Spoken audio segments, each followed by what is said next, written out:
Good evening, councilors. Ray Hoyt, President of Visit Tulsa and the Tulsa Sports Commission. What I want to talk to you briefly about is the Cox Business Center and the Arena District. All of you know the Brady, the Blue Dome, all those districts are being created in our downtown.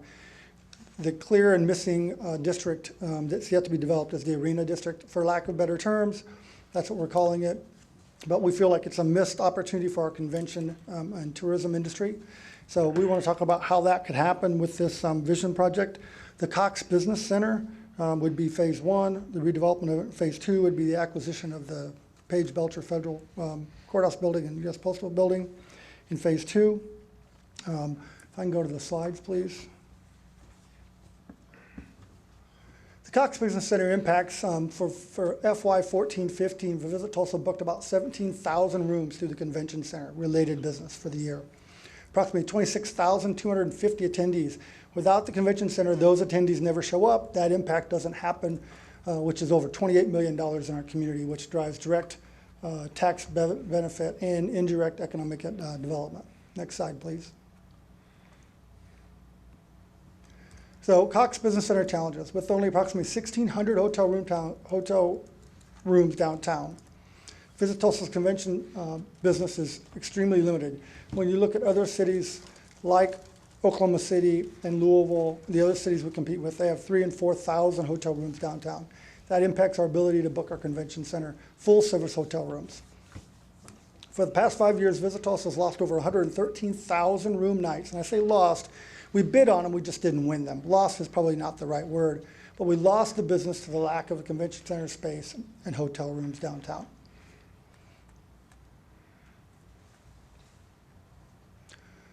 So the reason this is important is because we have competition in the world. Just like you all do in your businesses, our tourism and sports industry competes with a group of about 12 different cities that we basically mark and benchmark every day. Those cities being Louisville, Albuquerque, and Oklahoma City.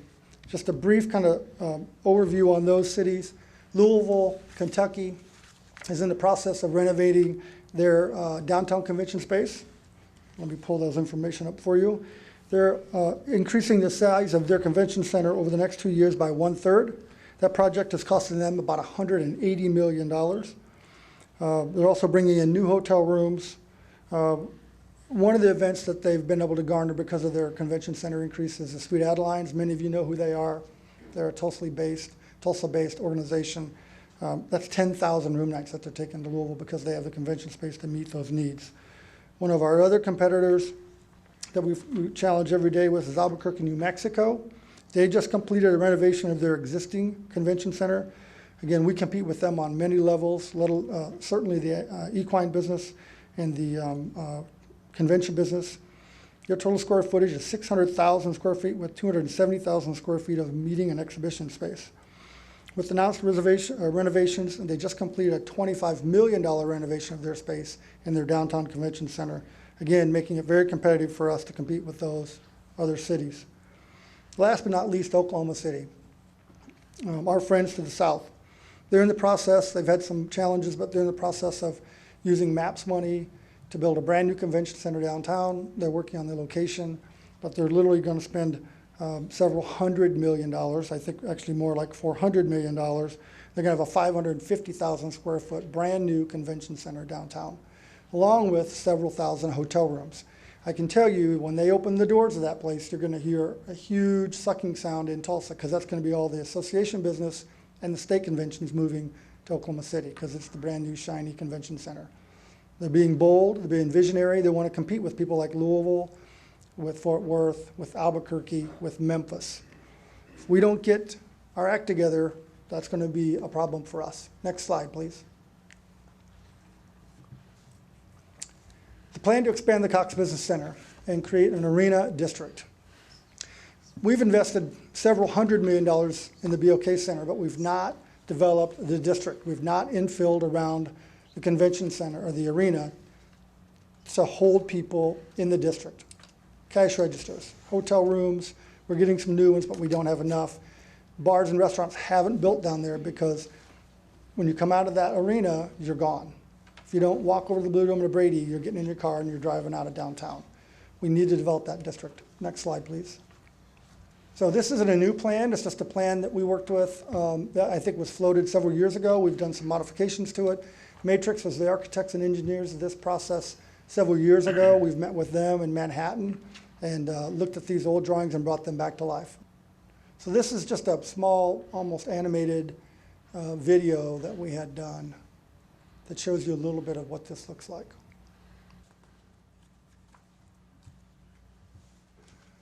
So the convention center, the east side of the convention center would be stripped off and be turned into a glass wall from basically the plaza, below plaza level, up to the roof line. It would open up the convention center. We'd put in a subfloor in the old arena that is about 14-foot high ceilings. We'd put in a big entryway here, as you can see. It'd give us about 45,000 square feet of 14-foot high ceiling convention space in the lower level, and the upper level would be about 35-foot ceilings, which meets requirements for things like bass and USA Volleyball and all those other events. It would add about 95,000 in convention space, clear span space and column space. It would also include renovating all the south side meeting rooms and the ballroom over there for a total of about $38 million. In that remodel. Also, with the new street coming down 5th Street, it would make the entrance basically at ground level, which makes it much more accessible from transportation, buses, and all the other things, which is what we struggle with right now because there's no place to do large pickups or transportation. This would give the venue the opportunity to really open up. Plus, it would repurpose this building without changing the footprint. And if we went to change the footprint, we'd be spending $400 or $500 million like Oklahoma City was and Louisville is going to do. So we literally could add 100,000 square foot of convention space and not change the footprint of the building. It literally extends the life of this 50-year-old building probably a decade for us without being concerned about having to build a new convention center, especially with the new ballroom that we built 7 years ago, and the current 102,000 square foot convention space is in great shape. This would also remodel the south entrance to the convention center by the DoubleTree and actually give a sense of arrival to our convention center that right now we sorely lack. I know many people show up and don't know where to go in. This would totally fix that for us. Phase 2 would be the acquisition of that federal building is about $30 million. Paige Belcher.